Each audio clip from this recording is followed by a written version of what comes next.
تفسیر القرآن آج کا سبق سورہ یونس آیت نمبر 1 سے 5 تک۔ اعوذ باللہ من الشیطان الرجیم، بسم اللہ الرحمن الرحیم۔ الف لام را تلک آیات الکتاب الحکیم۔ اکان للناس عجبا ان اوحینا الى رجل منهم ان انذر الناس وبشر الذین آمنوا ان لهم قدم صدق عند ربهم قال الكافرون ان هذا لساحر مبین۔ ان ربکم اللہ الذی خلق السماوات والارض فی ستة ایام ثم استوى علی العرش یدبر الامر ما من شفیع الا من بعد اذنہ ذالکم اللہ ربکم فاعبدوہ افلا تذکرون۔ الیہ مرجعکم جمیعا وعد اللہ حقا انہ یبدأ الخلق ثم یعیدہ لیجزی الذین آمنوا وعملوا الصالحات بالقسط والذین کفروا لهم شراب من حمیم وعذاب علیم بما كانوا یکفرون۔ هو الذی جعل الشمس ضیاء والقمر نورا وقدره منازل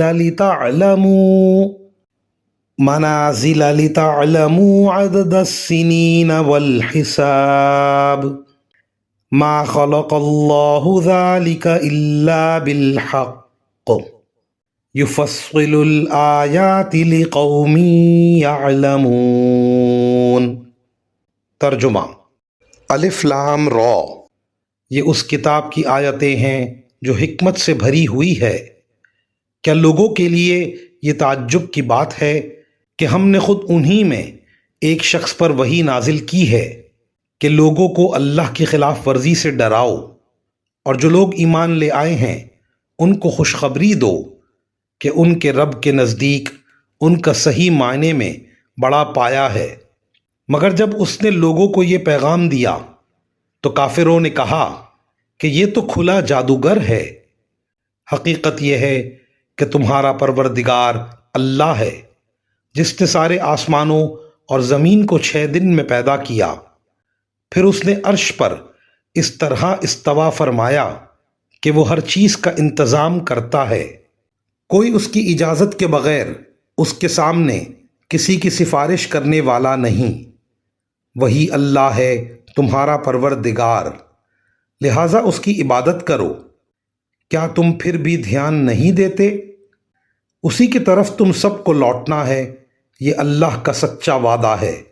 یقیناً ساری مخلوق کو شروع میں بھی وہی پیدا کرتا ہے اور دوبارہ بھی وہی پیدا کرے گا، تاکہ جو لوگ ایمان لائے ہیں اور جنہوں نے نیک عمل کیے ہیں ان کو انصاف کے ساتھ اس کا صلہ دے، اور جنہوں نے کفر اپنا لیا ہے ان کے لیے کھولتے ہوئے پانی کا مشروب ہے اور دکھ دینے والا عذاب ہے، کیونکہ وہ حق کا انکار کرتے تھے۔ اور اللہ وہی ہے جس نے سورج کو سراپا روشنی بنایا اور چاند کو سراپا نور، اور اس کے سفر کے لیے منزلیں مقرر کر دیں تاکہ تم برسوں کی گنتی اور مہینوں کا حساب معلوم کر سکو۔ اللہ نے یہ سب کچھ بغیر کسی صحیح مقصد کے پیدا نہیں کر دیا۔ وہ یہ نشانیاں ان لوگوں کے لیے کھول کھول کر بیان کرتا ہے جو سمجھ رکھتے ہیں۔ ان آیات کی تفسیر میں مفسرین کرام فرماتے ہیں، جیسا کہ سورہ بقرہ کے شروع میں عرض کیا گیا، یہ الگ الگ حروف جو صورتوں کے شروع میں آئے ہیں حروف مقطعات کہلاتے ہیں۔ ان کا صحیح مطلب اللہ تعالیٰ کے سوا کسی کو معلوم نہیں ہے۔ مزید فرمایا استوا کے لفظی معنی سیدھا ہونے، قابو پانے اور بیٹھ جانے کے ہیں۔ اللہ تعالیٰ مخلوقات کی طرح نہیں ہے، اس لیے ان کا استوا بھی مخلوقات جیسا نہیں۔ اس کی ٹھیک ٹھیک کیفیت اللہ کے سوا کوئی نہیں جانتا، اس لیے اس لفظ کا اردو ترجمہ کرنے کے بجائے اسی لفظ کو برقرار رکھا گیا، کیونکہ انسان کے لیے اتنا ایمان رکھنا کافی ہے کہ اللہ تعالیٰ نے فرش پر اس طرح استوا فرمایا جو ان کی شان کے لائق ہے۔ اس سے زیادہ بحث میں پڑھنے کی نہ ضرورت ہے، نہ ہماری محدود عقل اس کا احاطہ کر سکتی ہے۔ اس کائنات کے جن حقائق کی طرف قرآن کریم اشارہ فرماتا ہے، اس سے دو باتیں ثابت کرنی مقصود ہوتی ہیں۔ ایک یہ کہ کائنات کا یہ محیر العقول نظام، جس میں چاند، سورج ایسے نپے تلے حساب کے پابند ہو کر اپنا کام کر رہے ہیں، وہ اللہ تعالیٰ کی قدرت کاملہ اور حکمت بالغہ کی نشانی ہے۔ اس بات کو مشرکین عرب بھی تسلیم کرتے تھے کہ یہ سب چیزیں اللہ تعالیٰ ہی کی پیدا کی ہوئی ہیں۔